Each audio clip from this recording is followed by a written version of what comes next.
Hello, viewers around the world. Good afternoon, good morning, good evening, wherever you are. My name is Mark Godwin Iwejuwa, and we're here on our Wednesday, 8th May 2024, news echoes for our global audience and African updates too. So you're welcome. Mark Godwin Iwejuwa is speaking from Milan, Italy, and all corners of the world. When I say that, I really mean that. In Toronto, Canada, is our man, Sir George Chukwu. Sir George, you're welcome, sir. You're welcome to Good Wednesday. morning, my Godwin, and good morning, viewers from around the world. Welcome to our show today. It's going to be a fantastic one. Yes, you use that word, fantastic one. It's beautiful to always put that out. Yes, we say that in a world where news fly around every minute, we give you that ability to relate and connect with what matters and stay up to date. And that's what we do. And that's why George says fantastic one. Also adding to that very good line is Olayinka Ogbeni Olayinka Raji from Lagos, Nigeria. Good morning, Mark. Good morning, viewers across the globe. Welcome to our Wednesday morning program. Awesome as always. Awesome as always. And it can be awesome without a female companion. With us is BD Nana from Lagos, Nigeria. BD, you're welcome to Wednesday Global Audience. Good morning, viewers all around the world. Mike, good morning. Raji, good morning. Good morning, Sir George, Mama. good morning. It's my pleasure Good to morning. have you join us today. Let's do it like always. Let's do it like always, gentlemen, ladies. It's good to all be here, guys. A lot is happening, a lot. But like we said, we take the beat out of it and put it out so you can make a sense also from the story. Let's start with something that's still raging till now. Raji and BD, where is our president? Where is Bola Ahmed Tinubu? What is happening? Yesterday, the former Vice President Atiku raised the alarm and said Nigeria may be on autopilot with Tinubu's absence. And he said some things that also got us all concerned. So let me ask you, let me start with you in Nigeria, Raji. Where is the president? Where is Bola Ahmed Tinubu? The last we heard of him was when he was in Saudi Arabia, and that was almost a week ago. But the news around is that we should expect him today. It is actually very, very sad that a country like Nigeria would not know where its president is for almost 1 week, and there will be no alarm, and everything will be going on as if life is normal. It is an abnormality. If a responsible president will always tell his people where he is and what he is doing. He contested for the presidency. He has lost all privacy. All his time it now belongs to Nigeria because we voted him in as president. He should give us account of his time. That's a very heavy line to put out. He has contested for presidency and has lost his privacy. Rhymes and heavy reading. BD, let's come to you too. What are you? Where is our president? What did you hear last as a media person in Nigeria? Massive Mike, I thought he's with you because the last time we had, they told us he left for Europe and he's been out for 10 days. And Bayo Anonoga came up yesterday to tell Nigerians that he will be returning to Nigeria yesterday. This morning they told us he's back in Nigeria, but we've not cited him. That's actually the situation. Now, as of yesterday, people start shouting that the absence of president and vice president, Atiku Abubakar actually left Nigeria for US meeting on Monday. And we were there when they bidded him farewell. And yesterday, when the Nigerians start making noise, how can president and vice president not be around? They now came up with story that, Atiku did not travel again. Shettima. Due to aircraft. Shettima, you meant. Shettima, sorry, I'm sorry about that. That Shettima, our VP, did not travel again due to aircraft faults.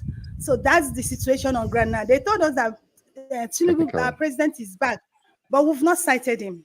Bayo Anenoga said that. Bayo Anenoga said so. Anyway, some people are saying that the president can govern from anywhere. That was what Baola, that other man, is saying. They also said that the whereabouts and of the president is not much of our concern as long as things are moving well. So these are some of the words we've heard. Today, as of today, Yusuf Tuga, the Minister of Foreign Affairs, will be representing Bola Ahmed Tinubu at the African Business Summit in Dallas. And that was where Vice President Kashim Shettima was originally scheduled to represent the president. But he had flight, his plane had some issues, so he couldn't. Sir George, you are here in the West and in Canada. I know your prime minister will not go anywhere without the searchlight on him. I mean, he's like Ogbeni Raji said, he has lost his right of privacy the day he got elected. So what will you say about this? 10 days, we didn't know anything about our president. What it is, we are trying to, we have the formula, but we've divorced the principles of governance. That is the major problem that we have with Nigeria. We embrace democracy, we want to go into a presidential system of democracy, but yet we're still thinking backwards and in primitive ways of doing things, and that macho type of authoritarian type of attitude that we embraced from the military rule is still what's governing us today. So we're in a hybrid. That's what I can call it. We say we have democracy, but yet the principles of democracy, we forget about it. The president, like Olayenke Raji said, he is the product of Nigeria. If he ran for the presidency, he's lost his privacy to a degree, whereby daily and hourly we need to know what is happening with our president, because anything could happen. Can you imagine the president or the prime minister of Haiti left the country, was unable to come back for some reason, and the country has been in chaos even up until today. So the president, for him to leave the country after official visits disappear is unheard of in any really democratic country. It's not done. So we need to embrace the principles of the formula of democracy, presidential democracy, and follow the people that we're trying to emulate. That we can add our own primitive ways of doing things, and to the system of governments that we have decided to embrace. Is because we gotta be very careful. That's another issue that we need to really raise, because once it is known that the two leaders are out of the country, you start seeing all manner of things. Their presence means a lot to us. Their presence means a lot to us, and we ought to understand his health, condition. If he's somewhere taking care of himself, like the former president who spent almost 1/4 of his presidency in the hospital, let us know about it at least, so we can know what is really happening in our country. Somebody was saying that he can govern from anywhere. Listen, if I see the problem I have with Nigeria is you can't trust anybody anymore. Yes. You cannot trust anybody anymore. Nobody knows who is telling the truth and who is lying. That's the problem. This is a propaganda government that that we are looking at, and they can tell you anything, anytime, and get away with it. And it's not right. It is not right. It is not right. Thank you, George. I just want to put in one word. I want to replace Sir George's word of propaganda government with a gangster government. What we have is a gangster government. Gangster. Yes. Reggie, we were using that terminology. We were using that phrase in the early stage of this administration. because some of us notice. For example, I live in Italy, Milan, and we studied the mafia gangster style Mm. of leadership. Mm. It's a serious, intentional style of leadership. It's not a joke. Yes. It's serious. Now Mm. we saw that in that initial time, gangster kind of leadership. So we were using that phrase a lot back then. But at the point we said, let's have some decorum, let's respect See, the there's something I want to say. Mhm. You see, Go ahead. I pity a lot of Nigerians with their attitude. You know, anytime you talk about president and what is happening in Nigeria, majority of us come attacking, making it look like you hate the president or you want Mhm. to destroy. Do you understand? Now, Mhm. how can you tell me that a president of a country can govern from everywhere? Do From they anywhere. actually did they read the constitution of a country? I don't understand what Nigeria, they like, they don't want anybody to talk. They don't want people to talk. Each time you say something, they come to you like an attack, like, oh, you have come to destroy this. If we destroy all this country, do we have any other country? We are actually trying to hold governments accountable for the good of every Nigerian. If nobody's talking, like what Rajesh said now, gangster kind of government. Government. If we are not talking, and this gangster kind of government find its roots, then we all are gone. We are in trouble. It's We are true. all We in agree. trouble. We all agree with you, BD. BD, that's a strong word to use, and those are Mm. very, very But real. the question, it begs the Okay. question: Okay, when George. the leader of a country starts to behave any kind of way, the Yes. way he wants, not the way he's expected to behave, Mhm. what kind of expectation would you have for people under him? A leader ought to be a servant leader, a leader that shows by example, not Good to Mhm. do example. what you want when you want it, how you want it, and Mhm. expect the rest of the people to not to follow you and do the same. This is exactly the same problem we have with corruption. If the head is corrupt, if the foundation is destroyed, what can the righteous do? And that is exactly the point. When What can when the man on the on top at the head is doing whatever he wants, whenever he wants it, how he wants it, and you expect others. That's the reason why you see some of these governors, they come out and act any kind of way and then Yeah. dare you to come after them because the leader of the country is doing his own thing. This is exactly the same thing we went through Buhari administration.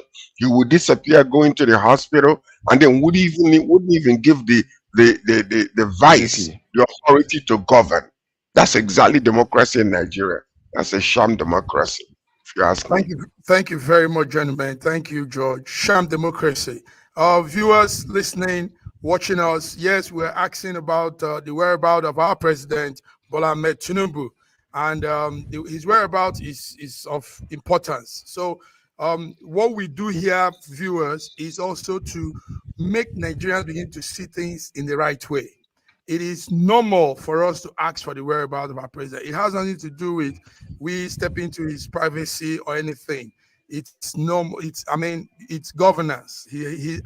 Like Raji said. Let me quote: the day he got elected, he lost his rights to his privacy, at least to an extent, Most as of it. George said. So, our viewers, take note of that. Ask for your president. Ask for his whereabouts. Find out. Mm. It's your duty. It's your right. And we don't want gangster governance in Nigeria. We're not gangster. We're not Italians. We're not.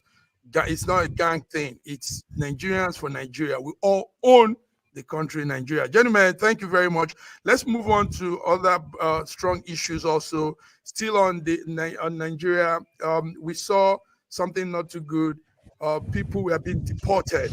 The Lagos state government said they deported some people to Osun. Some Osun indigenes were deported during the weekend. And we also saw the governor of the Osun state, Ademola Adeleke, expressing anger over that incident. Deportation of people. One presidential candidate, Peter Obi, said is violation of their human rights. You don't deport people inside a sovereign state. I mean, that's their country. A Nigerian is free to be anywhere. Gentlemen, let's talk about this. Raji, deporting Yes, sir. people from Lagos to Osun. Mm. Is that not some I was rather Mhm. shocked when I heard about that so-called deportation. I'll put deportation in inverted commas. The reason for the action was because the the citizens look destitute, and therefore what the government did was to take them to their home state. I don't know how they got their home address and where they were deposited. I don't know whether they were just taken to Osun State and deposited the moment they crossed the border between Oyo and Osun. And they just the moment they entered Osun, they deposited them somewhere in Osun for the government of Osun to come and take care of its people. I don't know, but I don't think it is the right thing to do. Whether it has happened before or whether it has never happened before is actually beside the point. I don't think that they should have been treated the way they treated them. However, every state government has a right to protect the citizens of of that state in any way that we could do to ensure the security of persons and property within that state. Before any citizen of Nigeria could be moved from one state to another, there have to be due diligence done. There have to be it has to be very legal. You have to It be has to be legal. very legal. My concern actually has been the trailer loads of people coming from the north who daily come into to the state. They have no fixed address. They move around anywhere, and you can see them around all manner of corners. Are these the Osun State people who were deported? Yes, They, these are they don't they images. don't Images of they don't look like my people from Osun State. I'm from Osun State. They don't. Okay.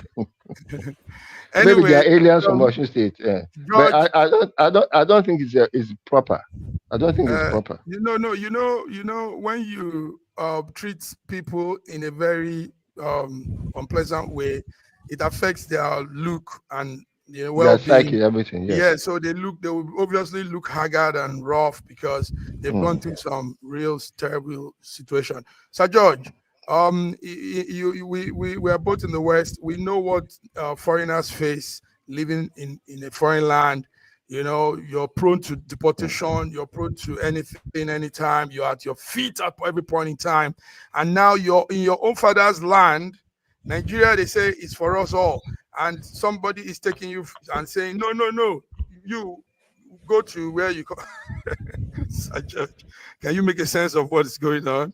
Deporting. Well, I make a sense. I think the Lagos state government is trying to copy the Republicans in the United States of America, like Houston, Texas. The governor of Houston, the governor of Texas, basically packaged a bunch of Mexicans and transported them to democratic,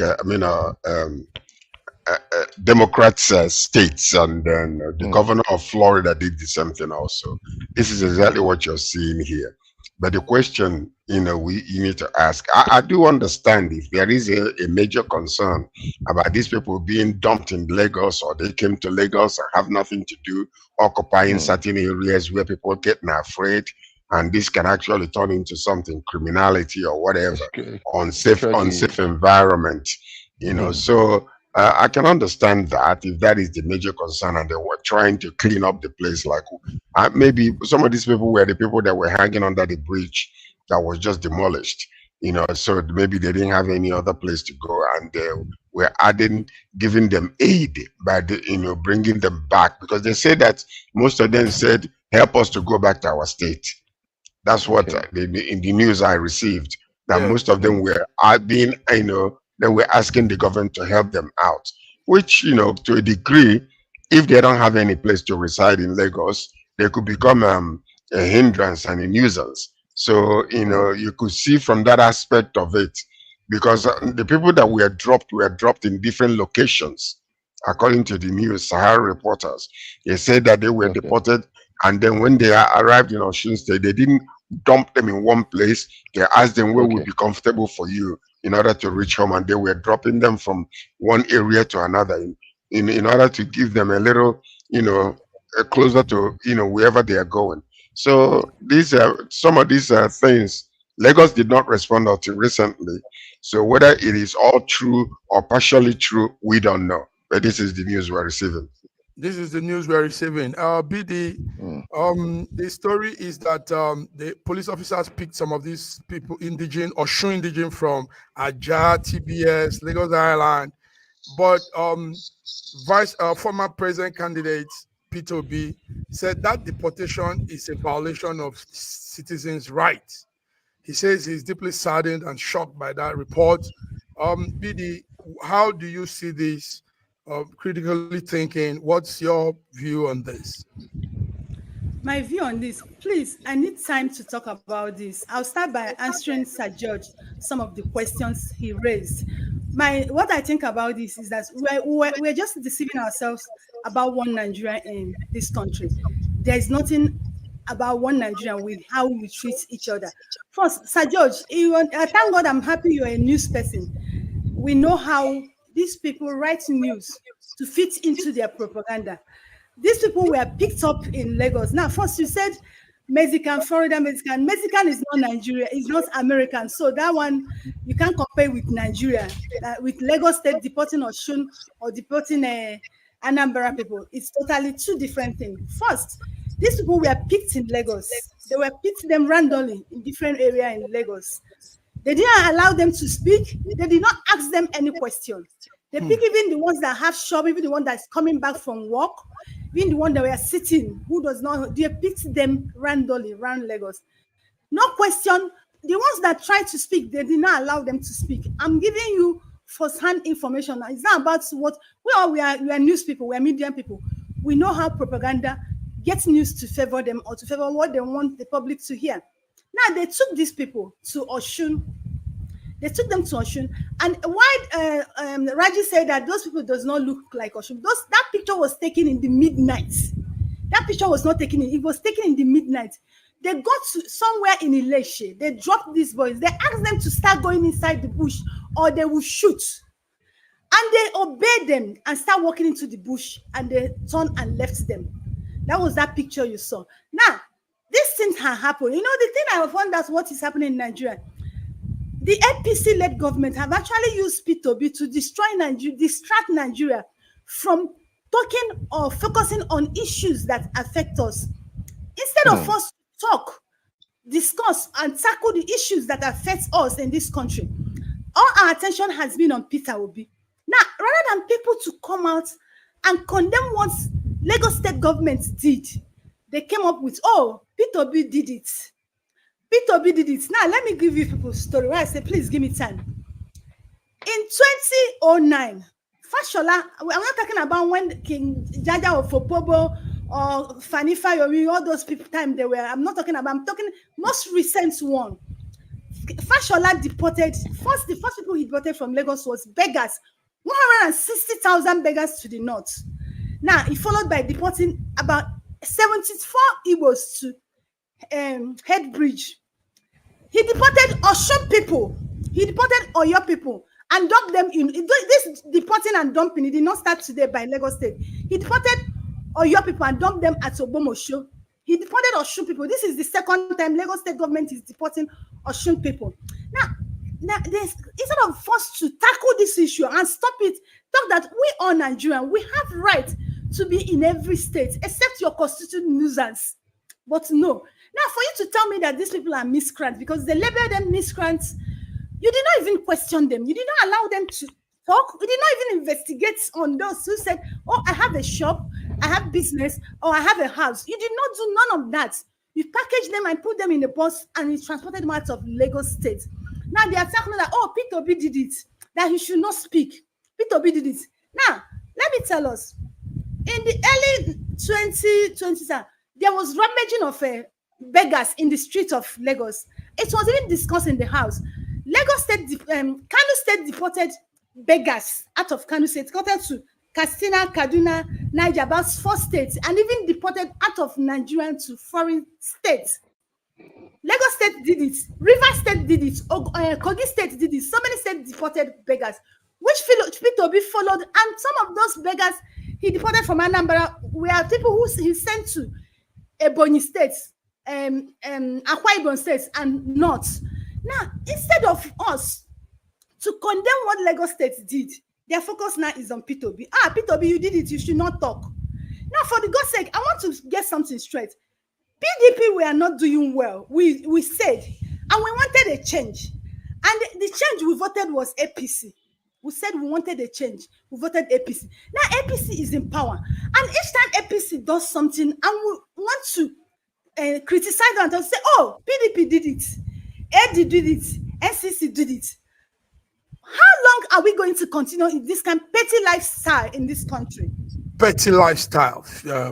BD, you have broken the back of a camel with all you said. George, I don't know, do you have any response? Well, yes, I do. The point is this: when we are talking about certainties of situation, we have to use the word alleged, because we don't know what actually happened because we were not there, and we don't know whether there were questions. How did they determine where to deport these people to and all that kind of stuff? So the news comes out that some of them were dumped in the bush. I don't know. I don't know about that type of information, because I've read so many versions of this particular story, but none of them are lining up with one person will say something, another person will say another, and so you don't know which one to take, which one the Lagos government is bringing out to influence the information to favor them, or which one, I don't know. But the point is that where I read that they were dropped in different places and they were asked, where would be closest to their homes or whatever the case might be. But, we have to be very careful though. I understand where, let me finish. Okay. We as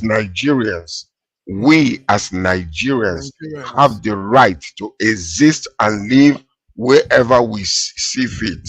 Straight up. Okay, this state-to-state type of nonsense is actually, just bringing up that tribal sentiments again. Whether it's from Lagos to Osun or whatever the case might be.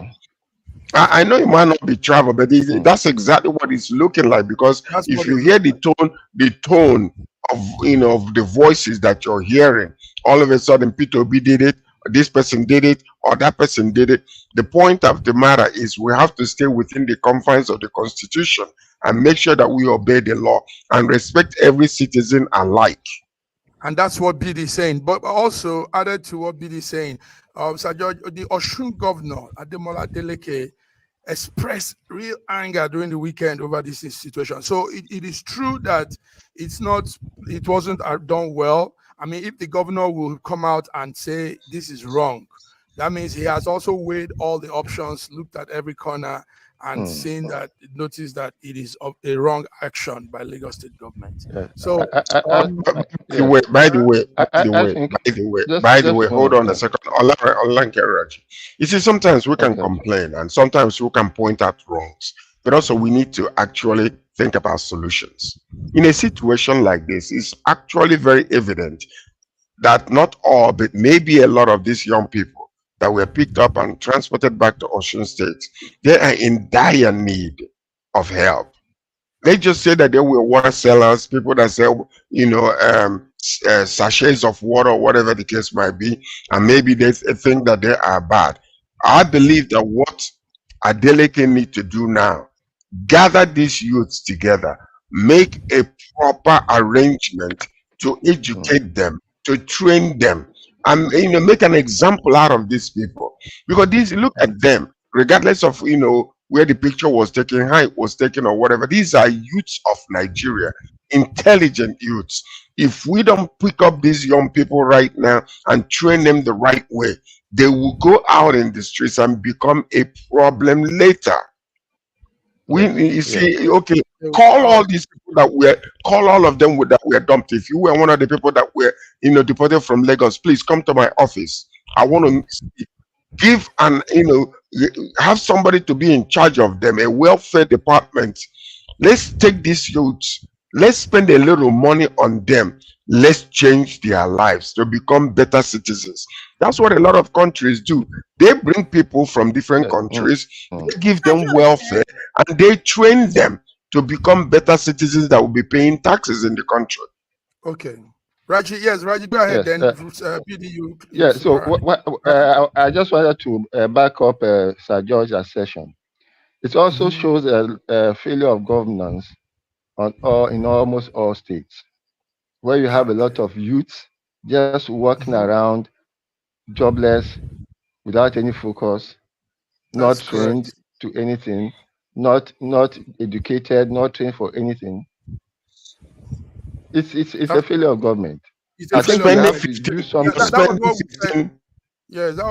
15 trillion naira. You're spending 15 trillion naira on a road, okay? While the citizens who are partakers of the inheritance of God's gift and God's resources in their country are on the streets dying, just don't have any place to live, don't have anything, nothing to do. But all we are projecting is a Calabar Lagos road. Go and fix the ones that are there. You won't, and then you want to do another one from the south to the north, to Sokoto. These are the money we are, but yet the people that are supposed to be trained and turned around their lives to become better citizens and contributors of good in the states and in the country, we will not do it.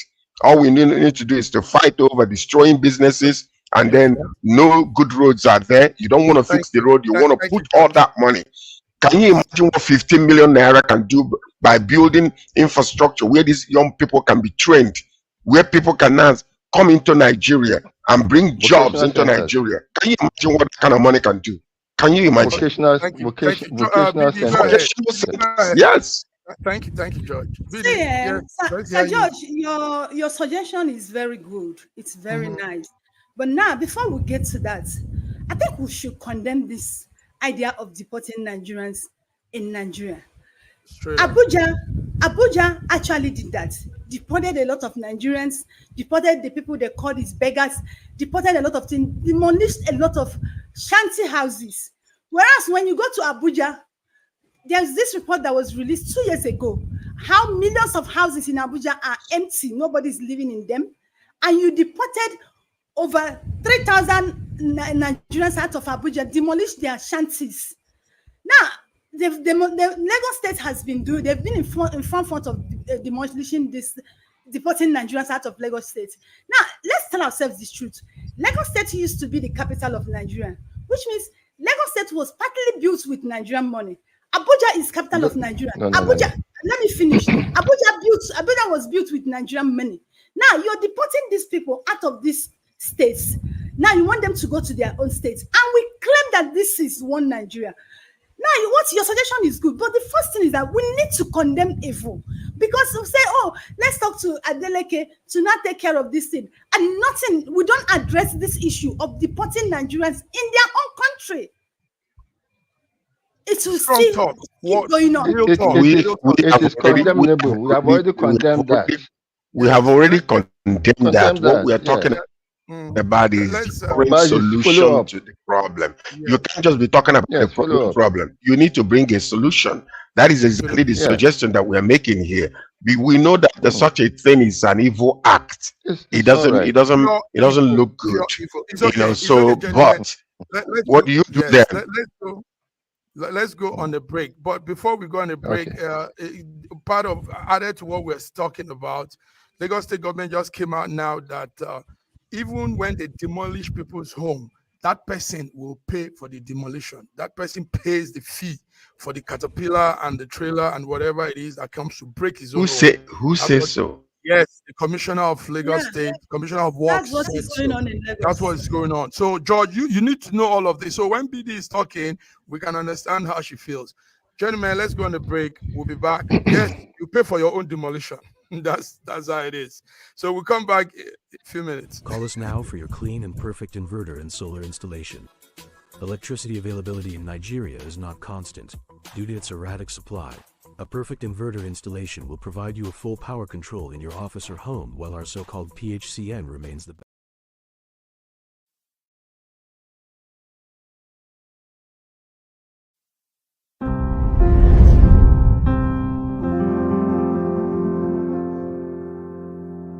Arise, oh, compatriots, Nigeria's call, obey, to serve our fatherland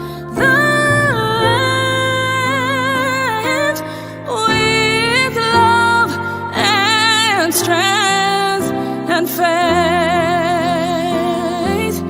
The labor of our heroes past shall never be in vain. To serve with heart and might, one nation bound in freedom, peace and unity.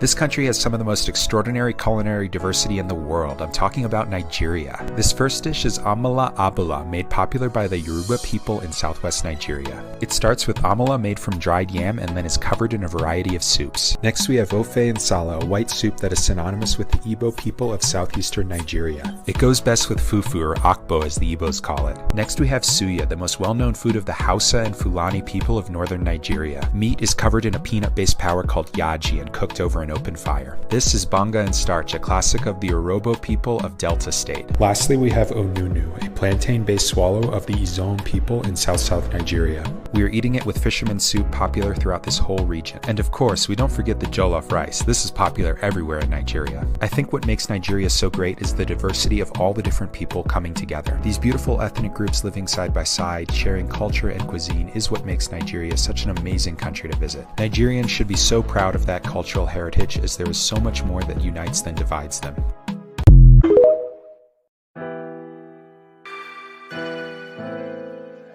Schengen Story magazine is an African international bi-monthly magazine based in Milan, Italy, and founded in 2016. The publication focuses on personalities, fashion, style, entrepreneurship, and culture for Africans. Though articles on food, movies, fitness, music, travel, sports, technology, and books are also featured. Our lives full of best stories. A lot can happen in a month. Expand your mind, change your world. Get Schengen Story magazine's full editions. Celebrating Africans make an impact. Read better, the inside story. Your fashion magazine for a better lifestyle. Inspiring stories for you. Your monthly dose of In a world where news flies around every minute, you need the ability to relate and connect with what matters and stay up to date. Schengen Story Media News Echoes is Africans in Diaspora and back home leading English news network. One of the most respected and trusted sources for news updates on current affairs as it affects global Africa. Viewers, we're back to our program, Wednesday Global Africa Update. George from Toronto is here with us. Raji from Lagos, Nigeria is here with us. And BD, the diva with the witty knowledge dropping, is also here with us. Gentlemen, you're welcome. Let's come to another heavy news making round. Binance, that company that has been on the phone for long now, is still there talking. Now, the Binance CEO, Richard Tank, claims that unknown Nigerian officials demanded huge cryptocurrency payment from him to resolve the Binance issue with government. And the man is saying that these people have been calling him, that they need him to pay millions of dollars so he can get on his way with the company in Nigeria. Gentlemen, this is what we're hearing. Binance man is opening up this secret that officials, government officials, wanted him to do some, they call it kickback, some cola nut sharing. Raji, let's hear from you. Yes. This revelation, is it true? Can this be? When it comes to a case like this, it's my word against your word. And because the Nigerian government or Nigeria has a very funny reputation, it is very difficult to even believe what is happening. We are hearing of a demand of, is it $150 million or $15 million from Binance for them to cover the case. Now, wonder, you see, it bounces on the reputation and integrity of the country. It is very, very sad. It is very, very sad. It's very, very sad. George. Very sad, yes. You've always talked about this Binance thing. Now the PCO Richard is claiming that government officials want him to pay some money to resolve the company's challenges in the country. This is what where we find ourselves. Well, I don't think the man is lying. I don't think he's lying. I think he's telling the truth. But whether it's the government that was asking for the money or not, we don't know. Because Nigerians are such a place where, even the people in the government can send somebody to, do something on their behalf or whatever the case might be, to negotiate on their behalf. The thing about it is this: our country, listen to this. You see, when you're talking about, this demolition of houses, there are two sides to this same story that we are talking about. As bad as it looks and as awful as it is, there is still, one woman was crying. They gave us only 2 hours. So she might not be the owner of that place. She might be renting in that place. It may be a notice has been given a long time ago, a while ago, but nobody paid attention to it. Let me tell you, I know how bad our country can be. But for you to tell me that nobody sent a notice, the caterpillar will just come with no notice, nothing, and start demolishing a house 2 hours. I really, honestly, sincerely don't believe that. Maybe because of where I live and the kind of thinking that we think here. But for that to happen, because a lot of times the landlord might be dealing with the situation, where he's trying to find a way to keep his house, but the time has expired. Okay, George, you're taking us off context. I understand. I believe what the man is saying. I believe that he was called. I believe that questions, money being transferred has been requested. And so that tells you the state of affairs in our country. That's it. I believe that. The state of affairs in our country. BD. We know how the same company was treated in America and some other places. They jailed them. They didn't bother doing any, no time to talk. But in Nigeria, we're seeing this back and forth, and we don't even know who's saying what. No clearly defined information on anything. So what do you say about all this as a media person? Massive Mark, if you remember the day we talked about this Binance, I said that what Binance have done in Nigeria, they wouldn't have been able to do that if people in power were not backing them. Okay. I said they must have 1 or 2 people who have influence in power, who are backing them, who gave them the power to do what they did in Nigeria. Even from the central bank. They messed our economy, they messed us up.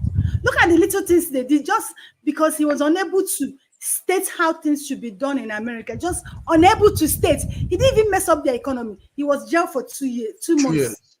2 months, I think 2 months, 3 months. 4 months. Now look at it.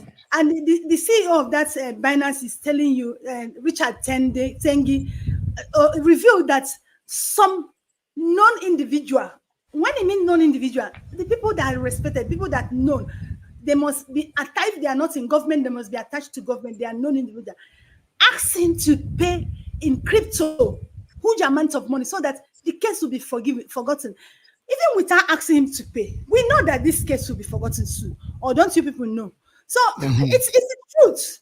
I'm not doubting it. They did it. So, but just hold on. Nigerian government will come and deny this. But that's the truth. But this is true. But Nigerian government will still come and deny it. Unfortunately, Nigerian government will come and deny it. Anyway, let's take the story of we need to debunk that rumor because it's been sent directly from the Minister of Information and National Orientation, Mohammed Idris, right there on the screen. He said falsehood. He debunked rumors of U.S. setting up military base in Nigeria. So viewers, if you're listening, the federal government of Nigeria says it's not true. Nigeria is in no way with the United States talking to establish any military base. He calls the allegation falsehood. So, gentlemen, that's coming from the minister, and I got this cable last night. Yes, go ahead, Raji. Do we know that America has the largest presence anywhere else in the world?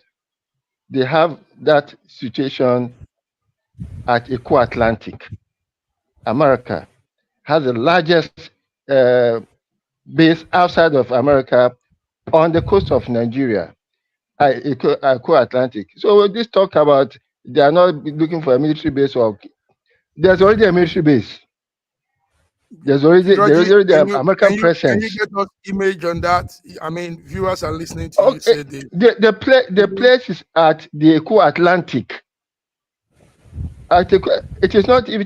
Their embassy is supposed to be in Abuja, but they have that base at Eco-Atlantic, and whatever they can do with it, because straight on the Atlantic they can bring their ships in. I'll get you a picture of Mohammed Idris, Minister of Information, saying that it's a false alarm that has been raised by some quarters, alleging that the federal government is discussing with the United States.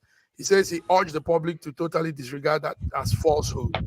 I mean, this is you see how we can't get good, straight up information on things because we don't know who to align to.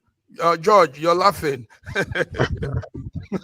No, you see, the reason why I'm laughing is this: diplomatic relationship and diplomatic connections and diplomatic protection is what is really going on. Listen, Niger Republic is actually asking the American troops to get out. Russian troops are coming in. America is very, very concerned. America does not want to leave Niger and leave the area completely. Raji is right. The presence of Americans is legal. You know, that Eco-Atlantic thing is legal. It was signed by Obasanjo when there was a concern that another coup might take place. You know, so that is true, whether it's overt or open or not, it is true. America is watching over Nigeria and making sure that Nigeria, being a strategic country when it comes to world economy and the oil prices, are protected. So they're watching and the intelligence is flowing, but they are concerned. So don't tell me that they have not discussed this with the government. It is a possibility that they might increase their presence because of Russians coming close. Don't forget the relationship between Niger and Nigeria. There is intermarriage. There is free movement in certain areas. Some people live here and work here and vice versa. So we have to be very, very concerned also. Okay, we have to be very, very concerned also about the concern of America. Because one thing we are seeing today, we're talking about, you know, we don't want one country to control the world. No, we don't. But let's be careful. Because already China moved in by stealth. China is controlling a lot of countries' ports and their airports because of their inability to pay, and nobody is hearing it. So we gotta be very careful when we're allowing these nations who do not have no democracy in their country to come and hijack, because they can do whatever they want whenever they want. Right now, China is going after Taiwan and other places, because of what is happening in Ukraine, because they have not. We gotta be very, very careful. All right, George. Thank you, George. Well, officially, this is what we got from the Ministry of Foreign Affairs and National Orientation. Headman Mohammed Idris says Nigerians should debunk rumors of U.S. setting up military base in the country. So that's what we had officially. But Massive Mark, why is it that Nigerian governments every time they will be saying a different thing from what is on ground? It's terrible. If you remember, few months ago, experts called Nigerians, cautioned them about this military, American and France military base. Russia have already sent warning to Nigerians to be careful because it might not end well. So most times now, the minister has come to say a different thing, but what we are seeing on ground, like yes, what Raji said is completely true. If you have gone to that Eco Atlantic, you will agree, you will understand what Raji just said now. So it's really confusing when our governments are having a different thing on ground and they're telling us a different thing. I mean, it's really confusing. And it gives us, gentlemen, you media people, it gives us problem too, because it makes us not look too good when we say something else is happening, and they think probably we're not authenticated enough, where we don't get our news information correctly. But it is the fault of the government that passes half news. Okay, the government is really telling you what they are supposed to tell you. Yeah. You understand? They are telling you what they're supposed to tell you. So they're not supposed to tell you some of these things, because it's an underground type of movement, an underground type of arrangement. So their presence is well known by some people, and it is well recognized and established. So, but they're not supposed to tell you that. So that's what they're doing. That's what they're doing. Thank you, George. Guys, let's come to something again. I don't know how we'll put out this, but anyway, there's a huge gathering of human rights group, and they are condemning the trial of ex-CBN governor Emefiele. Emefiele's trial, they are saying, is vindicative. It is not. Vindictive. Vindicative. That's what they said. So they've condemned the trial of Emefiele. They are calling attention to also his prolonged detention and all the multiple charges. Gentlemen, let's talk about this. Vindicative, I like the question. Vindictive. So, but this is what this group is saying, and they are not in small number. They are out there today in Abuja. They've been there since Wednesday, and they are giving out this information. Okay, let me start with you with the question you asked. Vindicative, Raji, go ahead. No, actually, it's not vindicative. It's vindictive.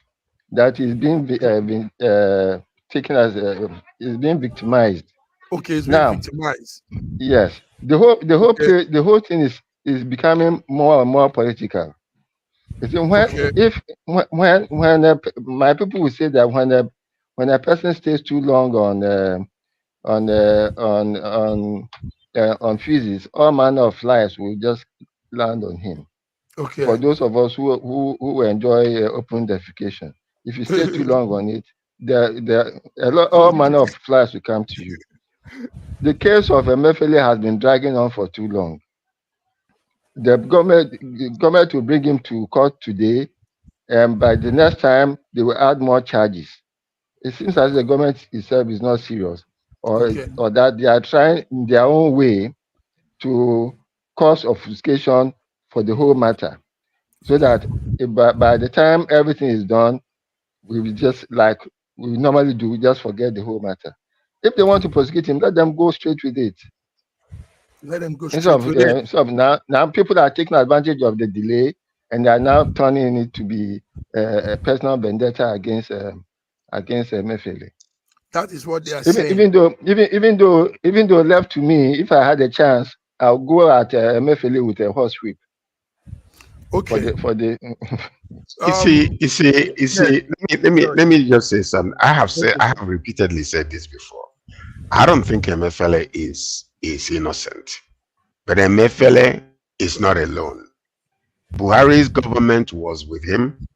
He did a lot of jobs for them. He moved a lot of money for them that gave him the impetus to even embark on some of the mess that he destroyed himself with. Number one, him being held in jail is, a violation of his human rights. Because number one, they picked him up without any charges whatsoever. Okay. After they jailed him, they started looking for charges. And then they're concocting up all kinds of stories about him. The very moment we are in, if a Emefiele is in a different country, I can guarantee you that many heads will be rolling in the government, including Buhari. And the reason why they're holding him tight and don't want him to go can be because of vindication, or they're making him a victim. Number one, because remember, when he printed the money, it was not by his own doing. He was ordered to do so when he changed the color of that money. Number two, a lot of things that happened. The only thing that I see Emefiele did wrong, that was so stupid and foolish, while they have the reason to hold him, was being the governor of a central bank. You want to go and run for presidency? Are you mad? Straight up. Are you mad? What is wrong with you? Why would you be thinking that way? Why will you see, power corrupts and corrupts absolutely. So that's what exactly the reason why he's still there. He's there because there are so many people, I'm telling you, that are involved in this whole entire conspiracy, including the president, former president of Nigeria, Buhari. He didn't do most of the things he did by himself. He did it for them. Yes. So and anyway, so still holding him. Whether it is Tinubu's government who is actually doing this against him simply because of, because you remember Tinubu said that the recoloring of the money was against him. If you remember that, he said it. Yeah. So maybe he's the one that is really doing this and I say, let him rotten in jail, possibly. But they need to give him a fair trial and release him on bail until such a time as his case is finished. This is unfair. It's human rights violation over his constitutional rights. Oh, thank you, George. The Emefiele has been dragged before 4 courts in Abuja and even in Lagos over alleged corruption, abuse of office, among other charges. Now, this human rights group, they are coming out to say this, as Raji puts it, vindictive. And they say that all the prolonged detention and multiple charges are all not, it doesn't say good of our Nigerian judiciary. What will you say on this? Human rights or Nigerian judiciary? Yes, is it human? Are we looking at human rights issues now, or real facing what he did as CBN boss? What did he do? Yeah, it was actually African Center for Justice and Human Rights that's actually talking about this. Now, we can't get justice in a country where we are being selective on who will judge and who should not judge.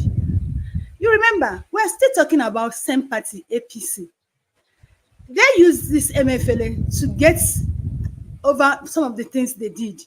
Now, if we really want to persecute Emefiele was employed by someone.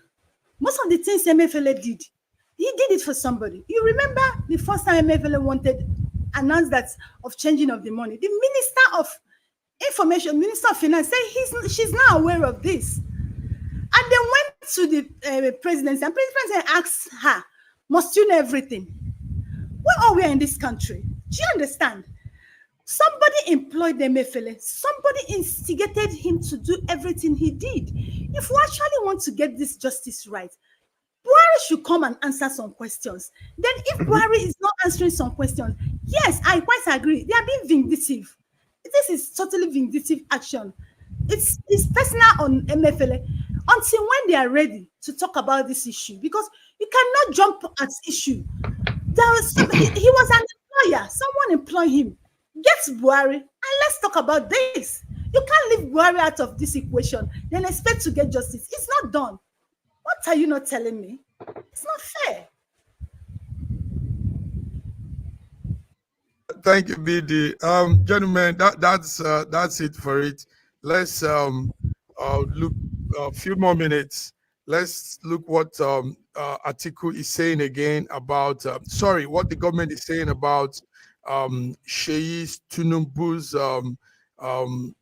office as what was that office again? He's on the BOT The of first one. yes. So what the government is saying is that Sheyi Tinubu has the right to he has the right to be in any board. This is what the president's media person Bayo Nanuga is saying this morning, that the presidency rebuked former president Atiku Abubakar for attacking Bola Ahmed Tinubu and his son over business affiliation with Shaguri Group. So he says the son has the right to be in any BOT he chooses to be or he's selected to be. So this is coming this morning from the media office of the presidency. So concluding today's story, let's look into a business issue, just one of it. There's a bank called Afrimix Bank, Afrimins Bank. I don't know if you all have heard about Afrimix Bank. Yes, that bank is yes, that bank is a big bank. It's linked to about 15 African countries. Now they are in collaboration with Nigeria. They welcome Nigeria as the 16th country that is signing an agreement with them. And the plan is to bring some business support to Nigeria to help establish some business activities. So this bank and Nigeria signed the agreement yesterday. Afrimix Bank, they are into import and export. They're into multinational financial support. So we hope it will be a good one for our country, because some of these things, we just hear it as story and we don't even see the benefit. Afrexim Bank has been around for some time. I don't know how they are affiliated with the African. Yes, African Development Bank. Yes, it's an offshoot of African Development. Okay, it's an offshoot. Yes. But this bank was established in Nigeria in 1993 in Abuja. So I don't understand the collaboration now. It's been in Nigeria since 1993. So what are they trying to tell us? Please, somebody might explain. Maybe it was just situated in Nigeria, but it wasn't having anything business with Nigeria. No, there's no way. There's no way it will be in Nigeria. Nigeria will not be part of it. Okay, but strangely, it's just yesterday that they said they signed an agreement. They've added Nigeria into their development plan and development fund. No, I think we have to look at that more. Okay. I don't think that is exactly. Yeah, so look at the story. This is what we're looking from our business corner in our probably home. They've been favored by the sitting government, because I heard they want to do business with Anambra State governor. You know, these things that they might register the company as you just be there. One day, your own person will be in office and they will remember you. Because this company was registered in Nigeria, in Abuja, in 1993. So there's nothing new about them in Nigeria. There's nothing new about them in Nigeria. Thank you very much. So, gentlemen, ladies, this is it. I think we've put it out as we normally do with good viewers. So, viewers, you've been tuned into SSM Wednesday African Global Updates. There was a small event yesterday that has not made us sleep. Our eyes are still white here, red here. It's an event called the MET Gala event. It's a costume event that they use in raising fund for the benefit of art and costume in America and even in the world. So yesterday was the event for 2024. And it was a colorful one. We saw so many of these our artists and celebrities. There you go, Amazon and the wife, and some artists there, some celebrities there. And so we're just watching. What they do is everybody comes to wear their best. You know, look your best. That's Queen Latifah in her regalia. That's rapper, this American rapper. So they were all there, and it was a colorful, beautiful event. So that was the Gala Night 2024, and we had to watch and see what was going there. George, do you follow the Gala Night? I did not. Okay. Anyway, we nothing massive on planet Earth that we don't want to have an idea about. That's what we do. You know, we Beautiful. are radar on everything going on. I All think right, guys. it might have interested Bidi. Yes, honestly. I'm telling you. So yes, thank you. So gentlemen, ladies, we are out. Thank you all for coming. Thank you so much. George. Thank you for coming. Thank you, nice Raji. Thank you, Didi. Till we come again on Friday, we'll be here to give our global update. Everybody, ciao, ciao. Ciao.